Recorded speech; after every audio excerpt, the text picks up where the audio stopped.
Alright, so today's journal.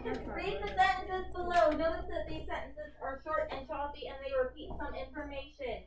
The four bullets are your four sentences. Combine the sentences to make either one or two sentences that flow well. 5 minutes starting now.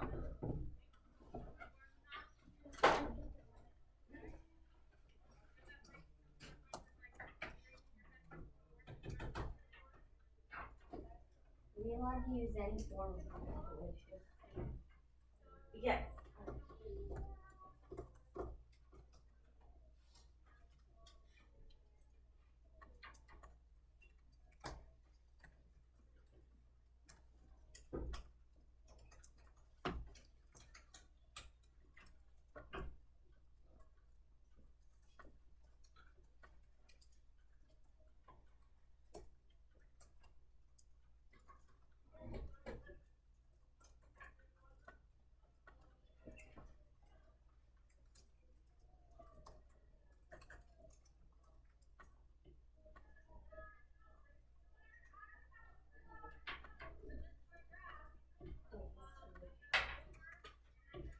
Yes.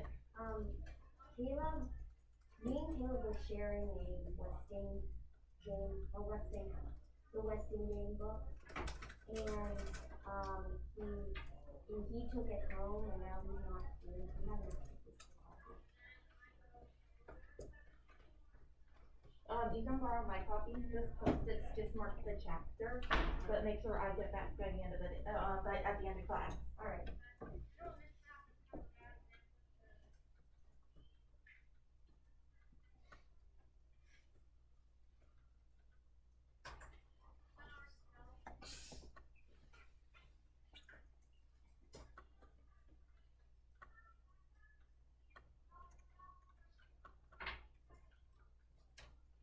Mine says 1 second.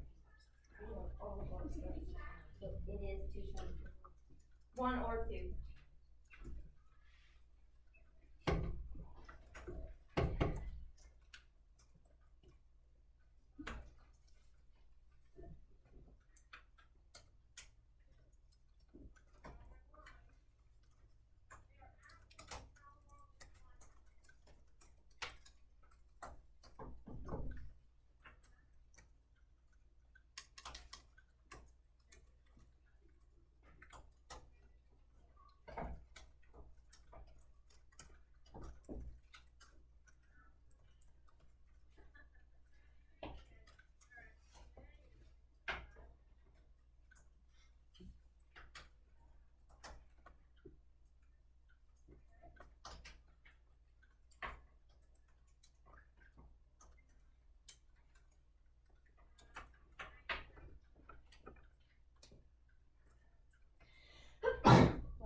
Bless you.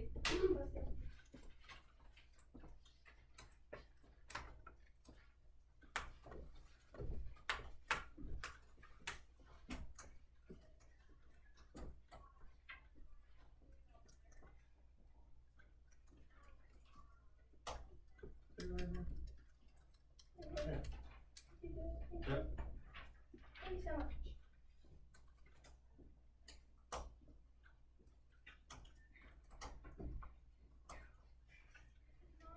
You know what chapter is? Let's say it's really Yeah.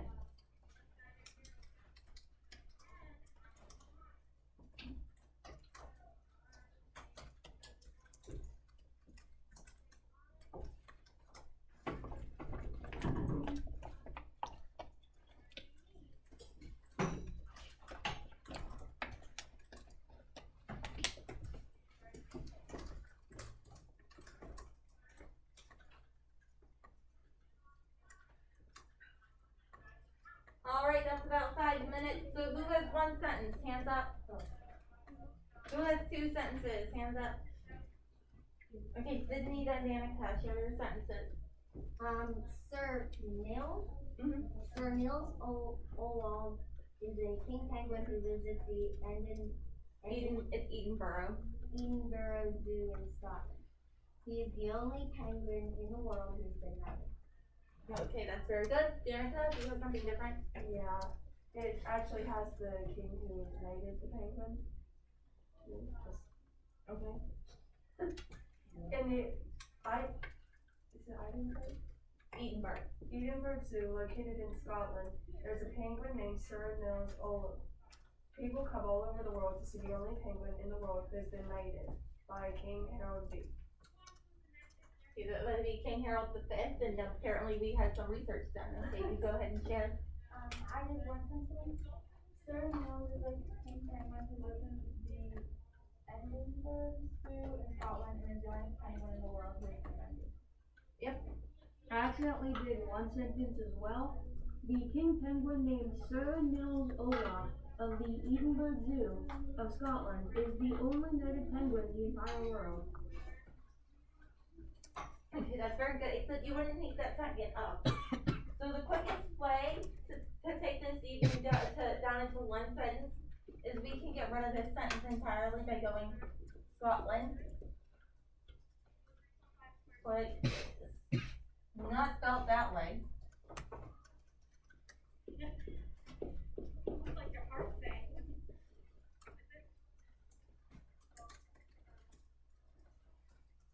And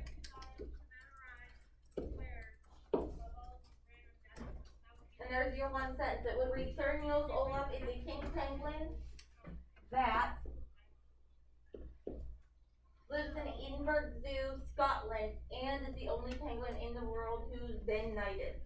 That's the quickest way. The other ways are perfectly acceptable. Sydney? Shouldn't there be a the in between Edinburgh? There doesn't need to be, there can be, but I pulled these 4 sentences came from No Red Ink. That's exactly how they were on that website. So that was unnecessary in that sentence. Question, Yeah? was this actually a thing? Is it real? Yes. Yes. Yeah, Danica researched it. Danica apparently researched it, so yes, I looked up who yes, the there is king a was. knighted penguin in the world. If he's still alive, because I'm not quite sure how old Henry V would be. Henry V. It was done in 2008. Okay, so the penguin's probably still alive. Yeah, penguins live for about 20 Well, years. I'm not certain on that one, but if you say so, I'll agree with it now.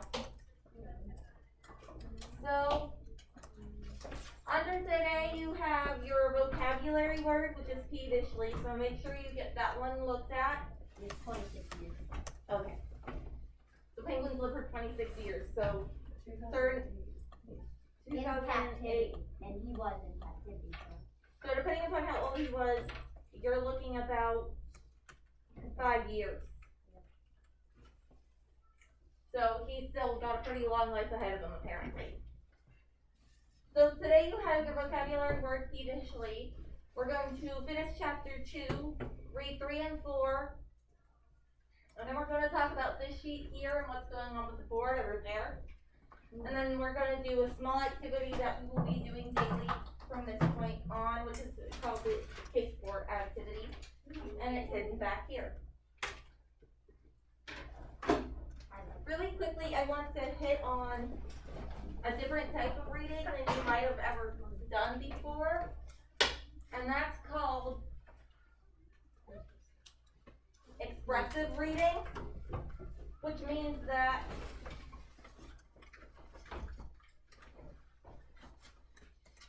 when we have this sentence here,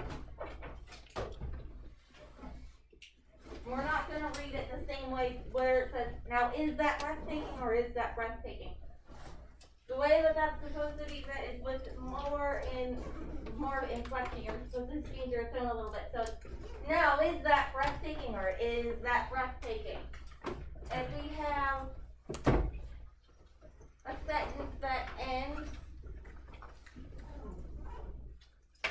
with a question mark, we may end it differently.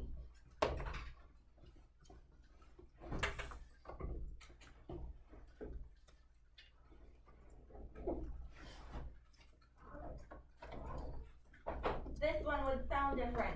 I have 20 people begging for this apartment, take it or leave it. But she said, take it or leave it, and it's kinda like you're leaving it up in the air. So as we continue reading, try using a little bit more of that expressiveness. We were a bit farther. Yeah. Yeah, we're on She knows, she's just showing us. I was just explaining what, expressive reading would be. So we were at, It was when, the It was turtle said that make it $2 each minute and she's in there. right here. and that was it. Yeah. So So this is the end of 2. Someone was spying on the group in the driveway. From the front window of apartment 2B, 15-year-old Chris Theodorkius watched his brother Theo shake hands. It must be a bet. With the skinny one-pigtailed girl and rushed into the lobby. The family coffee shop would be busy now. His brother should have been working the counter an hour and a half ago. Chris checked his watch, checked the wall clock 2 more hours before Theo would bring up his dinner. Then he would tell him about the limper. Earlier that afternoon, Chris had followed the flight of a purple martin from Subis across the field of brambles, through the oaks up to the red maple hill. The bird flew off, but something else caught his eye. Someone, he could not tell if the person was a man or a woman, came out of the shadows on the lawn, unlocked the French doors, and disappeared into the Westing house. Someone with a limp. Minutes later, smoke began to rise from the chimney. Once again, Chris turned toward the side window and scanned the house on the cliff. The French doors were closed.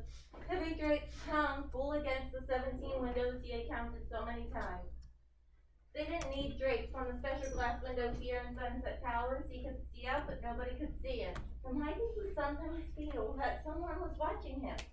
Who could be watching him? God? As if it was God, then why was he like this? The binoculars fell to the boy's lap, his head jerked, his body coiled, lashed by violent spasms. Relax, Theo will come soon. Relax, soon the geese will be flying in south in a V. Canada goose. Canada goose. Spranta Canadius. Relax. Relax and watch the wind tangle the smoke and blow it toward Westing town. So there we met Chris Theodorkius. And we learned just a little bit about him, including that he's 15 years old. So before we move into chapter 3, this is the document that is under today's assignment objectives. And it's the Westing Game Character Clue Sheet. This is there to help you keep track of, yeah. This is there to help you keep track of the characters, because how many errors are there in this story?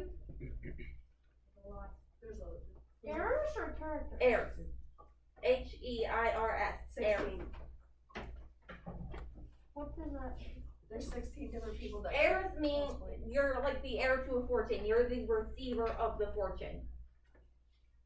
So There's So basically, if you're there's thinking of 16 people. like royalty, whoever the son, the So, like, the eldest heir son or or daughter is the Yeah. heir to the throne. They're going into the throne next. So there's 16 heirs, but I can tell you that there's already 17 characters because you include Samuel Westing. He's not an heir, but he's still a character within the book. Wasn't he dead though? He's Still important. Alright then. Yeah, go ahead. Then there are maybe 2 or 3 more important characters that we might come across and put down onto the sheet. For today, how many there are you? 4, 8, 12, 17, I got 21. 21 after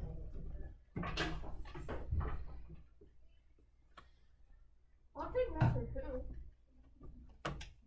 I don't think we get to choose. No, I think we just do. I did count each Yeah, I counted the 2 that are, that have Don't black get my pockets that are numbers. empty. Cindy should be someone with the certain class. I wanna be Mr. Who.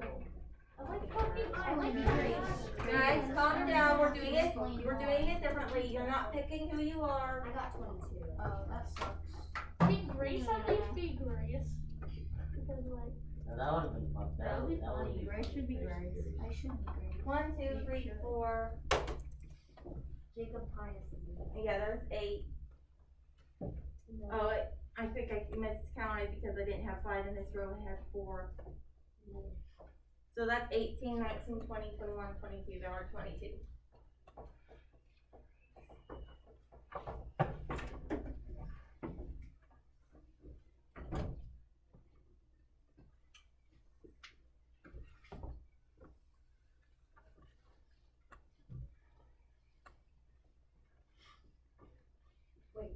Who's Mr. Who then? Mr. Who must be the head. Mr. He Who is the guy who Yeah. runs the Chinese restaurant on the top floor. Someone must be Frito.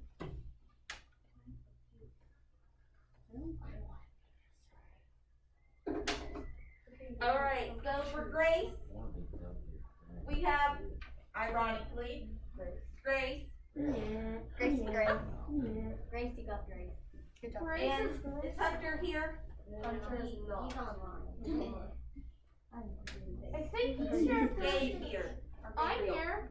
Oh, okay, yeah, I Do I know. have a wife? Grace and Gabe, you are our investigators for High Grace five. Winsler Wexler. Air high five. Bryson, No. I have a wife. And Jade, your wife? It has to be Jake. If Jake's not Jake, and There are 2 Jakes. is Zach here? I think they're not. And Zach you should have had the 2 Jakes be Jake. is our investigators for Jake Wexler. Ashley, What if you don't have a comment? and Haley Girl,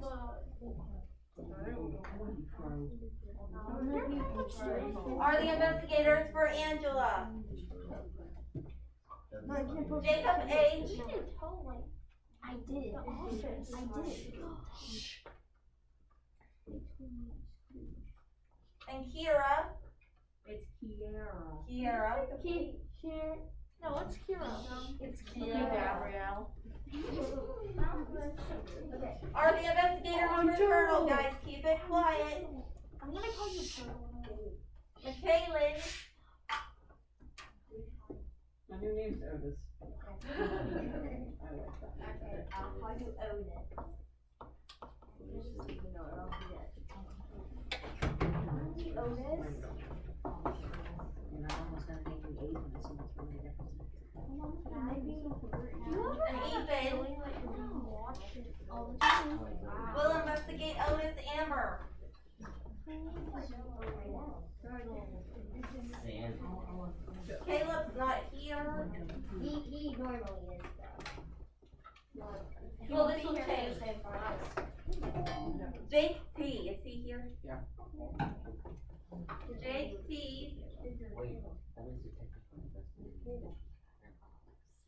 And is Chloe here? Chloe's right, yeah, okay, Bryson.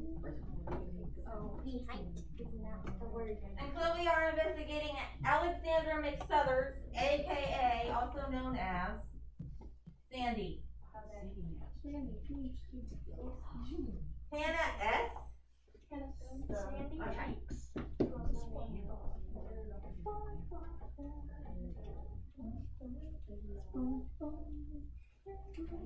And Adrian? She's here. Yes, she's there. Gabe, be quiet. Who else has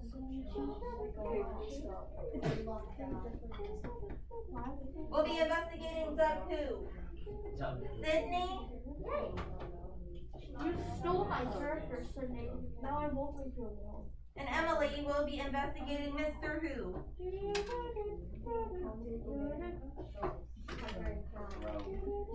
Sarah? Did we meet Crow yet? No. I have to, okay. I already have a call and And Jacob P. No, I'm serious. Blue Fountain uses We'll be investigating Crow, guys. Chill. Brody?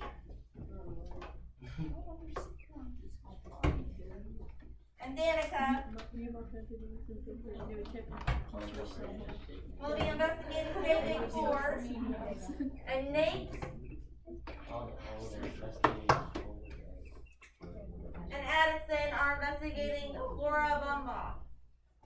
So do we need to make a copy of this Yes, make a copy of the clue sheet. and then send it to our department? Are we actually gonna be working together, or are we just gonna both do this? You're both investigating the same person, so So do we send it, do one of us copies and then send it to the other person? Or are we investigating on our own? you're investigating on your own, and then we'll see what each of you have at the end. What's your name? You did not have a card, and it'll like it up to you, so you get to pick who you want. I'll say the one that Hannah and Adrian have. So you're going to be with John Fu. Who's not?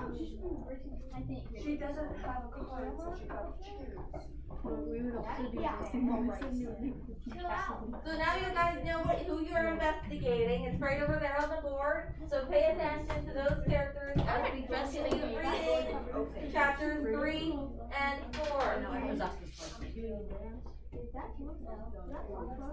So chapter 3, tenants in and out. Upstairs in 3D, Angela Wexler stood on a hassock, as still and pale-faced pretty as a store window dummy. Her pale blue eyes stared unblinkingly at the lake. "Turn, dear," said Flora Bumba, the dressmaker who lived and worked in a smaller apartment on the second floor. Angela pivoted in a slow quarter turn. Oh! Startled by the small cry, Flora Bumba dropped the pin from her pudgy fingers and almost swallowed the 3 in her mouth. "Please be careful, Mrs. Bumba. My Angela has very delicate skin." Grace Winslow Wexler was supervising the fitting of her daughter's wedding dress from the beige velvet couch. Above her hung the 2 dozen framed flower prints she had selected and arranged with the greatest of taste and care.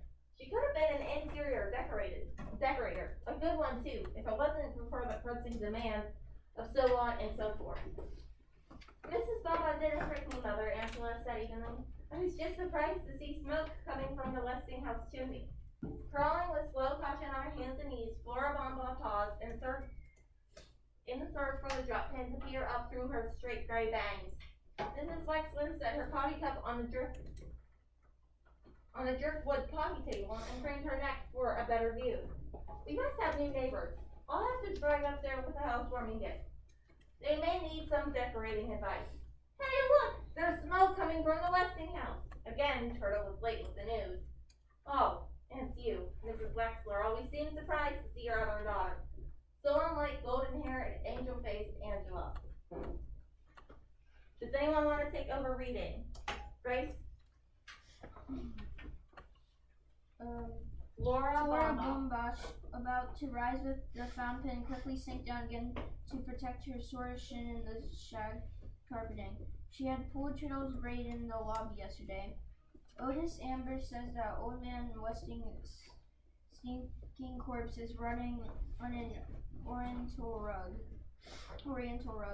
My oh my, Flora Bumba exclaimed, and Miss Wexler clicked her tongue in irritated Turtle decided not to go on with the horror story. Not that her mother cared if she got killed or ended up raving lunatic.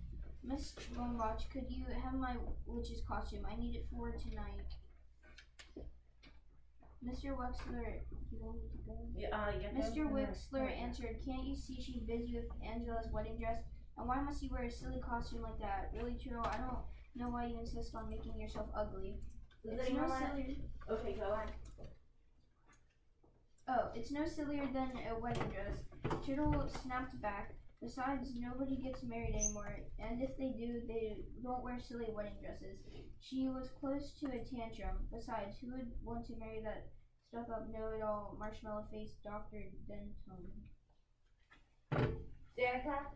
That's enough of your smart mouth. Mrs. Wexler leaped up, getting ready to strike. Instead, she straightened a framed flower print, flattened her fashionable honey blonde hairdo, and sat down again. She had never hit Turtle, but one of these days, beside a stranger present, Dr. Deer is a brilliant young man, she explained to Flor's bombastic tears. The dressmaker smiled politely. Angela will soon be Angela Deer. Isn't that precious name? The dressmaker nodded. And then we'll have 2 doctors in the family. Now where do you think you're going? Turtle was at the front door. Downstairs to tell Daddy about the smoke coming from the Westinghouse. Come back this instant. You know your father operates in the afternoon. Why don't you go to your room and work on stock market reports or whatever you do in there? Some room, it's even too small for a closet. I'll hem your witch's costume, Turtle, Angela offered. Mrs. Lexter beamed on her perfect child, wrapped in white. What an angel. Clothes were back, her skin dead white. She looked severe, rigid in fact, rigid and righteously severe. No one could have guessed that under the stern facade, her stomach was doing flip-flops as Dr. Wexler cut out a corn. Staring down the fine lines of pink scalp that showed through The podiatrist. Thinning light brown hair did nothing to ease her cleanness. So softly humming a hum, she settled her gaze on the north window. Smoke. Watch it. Jake Wexler almost cut off her little toe with the corn. Unaware of the near amputation, the cleaning woman stared at the Westinghouse. Sydney? If you would just sit back, Jake began, but his patient did not hear him. She must have been a handsome woman at one time, but life had used her harshly. Her faded hair knotted in a tight bottom made for her not neck, glinted gold red in the light. Her profile was fine, marred only by the jut of her clenched jaw. Well, let's go on with it. Friday was his busy day. He had phone calls to make. Please sit back, Miss Crow. I'm almost finished. What? Jake gently placed her foot on the chair's pedestal. I see you hurt your shin. What? For an instant, their eyes met. Then she looked away. A shy creature or a guilty one. Crow averted her face when she spoke. Your daughter Turtle keeps me, she muttered, staring once again at the Westinghouse. That's what happens when there's no religion in the home, Sam said. Weston's corpse is up there rotting away on an oriental rug, but I don't believe it. If he's truly dead, then he's roasting in hell. We are sinners all. Does anyone want? Taylor? What do you mean his corpse is rotting on an oriental rug? Some kind of Persian rug? Persian rug, maybe a Chinese rug. Mr. Who joined his son at the glass side of the 5th floor restaurant. And why were you wasting precious time listening to an overaged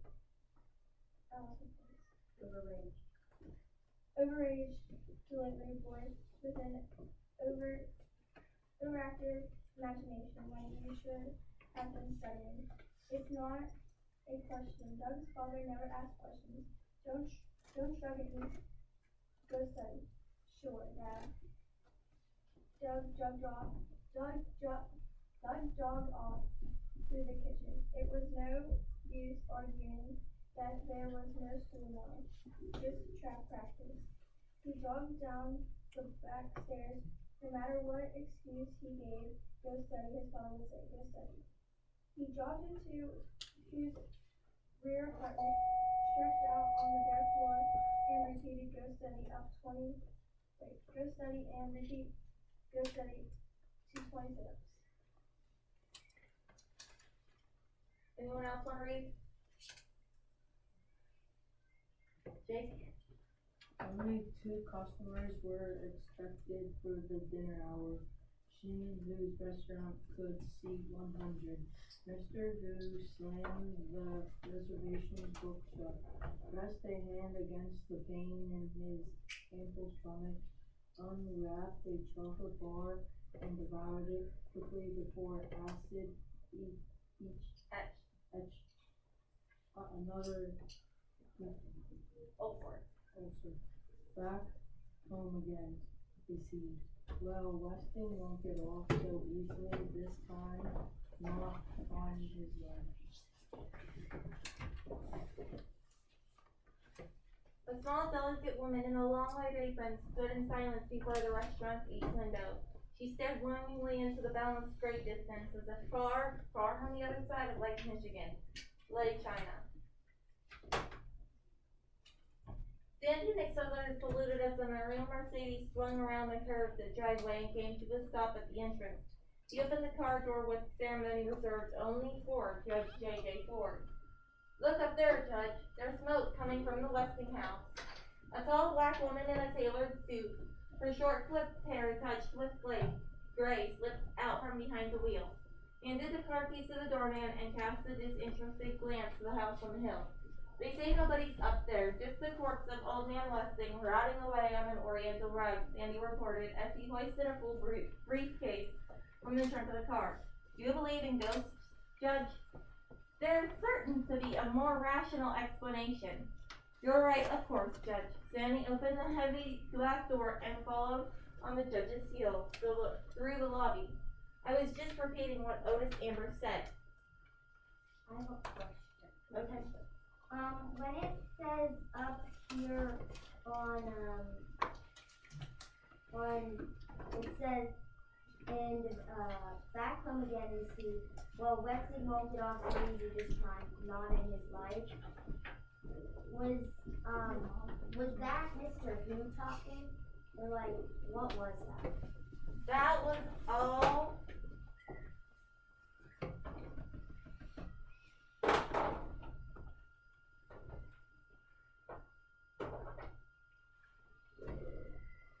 This is all from, well, it's from a third person point of view, but this is all on Mr. Who. So this was him thinking right here. Well, Westing won't get off so easy this time, not in his life. I'm confused on the whole thing. Confused about what? I'm not really sure. I feel like I'm missing something.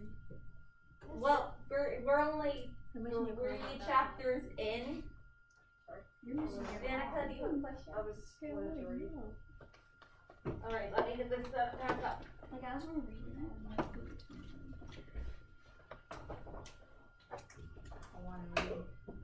Here we go. Otis Amber is a stupid man, if not downright mad. J.J. Ford hurried into the elevator. She should not have said that, not her. Not the first woman to have been elected into judgeship in the state.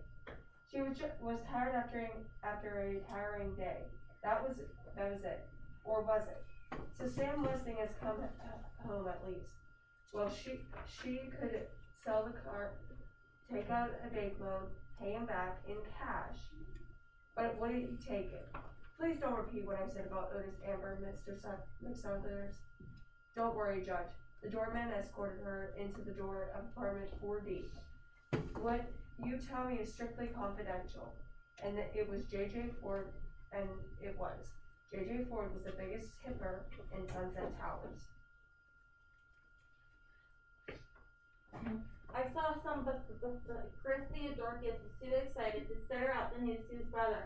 One arm shot out and twisted up over his head. Dumb arm. Theo squatted next to the wheelchair. Listen, Chris, I'll tell you about that haunted castle on the hill. His voice was soothing and hushed in mystery. Somebody is up there, Chris. But nobody is there. Just rich Mr. Westing, and he's dead. Dead as a squashed June bug and riding away on a moth-eaten Oriental rug. Chris relaxed, as he always did when his brother told him a story. Theo was good at making up stories.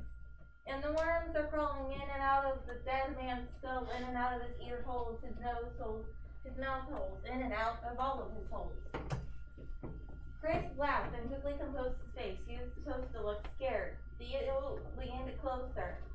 And high above the putrid corpse, the crystal chandelier is tinkling. It tinkles and twinkles, but not one breath of air stirs in that gloomy tomb of a room. Theo will make a good writer someday, Chris thought. He wouldn't spoil this wonderful, spooky Halloween story by telling him about the real person up there, the one with the limp. So Chris sat quietly, his body at ease, and heard about the ghouls and ghosts and purple waves, and smiled at his brother with pure delight. That is a perfect birthday doll. For lunch. That's a perfect doll. That's why I'm confused. And I didn't get to it. What is a limp? A limp is like, yeah.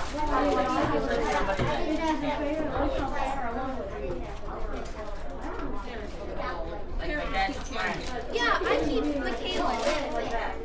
Barely. Okay. The character's names keep changing. She like